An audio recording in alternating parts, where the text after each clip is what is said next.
Madadivert ka na sir sa ibang storya. Okay na ba tayo? Okay na? Mic check? Okay, game. Okay. Sir, ano po yung naging meeting po natin and ano po yung napag-usapan? What do you want to achieve?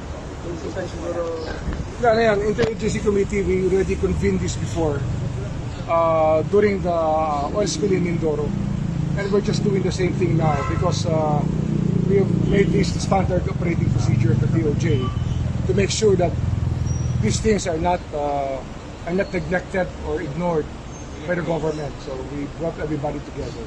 And we have significant findings today, which we will reveal in due time. Pero sir, itong significant findings na ito, are these enough to file complaints? Yes, definitely. We're not talking about an accident here. We're talking about a crime. A crime was committed against our people and our environment. Sir, isang specific incident lang po ba ito or yung all three po na... All three are interconnected, we believe. The first two vessels especially. First two vessels.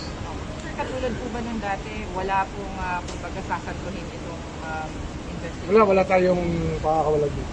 And I think that the people of Cavite deserve that. I think that... Well, I'm representing the 25,000 affected fisher folk of Cavite. Nakakaawa sila eh. Lahat na nahuhuli nila ngayon, ako'y gasolina. Magka-fishing ban na kami kasi lahat ng mga palengke sa amin, wala na nabibili ng isla ngayon. So you're talking about losses of something like 12 million a day sa mga fisher folk natin. And it will reach for kung 3 month ang ban ng BIFAR sa fishing, aabot ko ng mga 1 billion in losses para sa Cavite na. So I came here to represent the 25,000 affected. So I came here to determine and to listen to the facts which were uncovered during the interagency meeting. Sir, ano po yung gusto niyo pong ma-achieve after it? Well, number one is to ascertain the truth.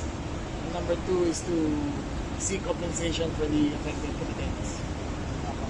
Pag-usapan din po ba yan yung sa compensation, yung oil? Kasama na yan kasi may insurer yan eh. May insurer yan. So, gumagalaw na sila sa salvage operations pa lang. So, meron na silang insurers. But we're talking here, just what we are looking at here is not just the insurance angle, but the criminal liability that attaches to those responsible for this incident.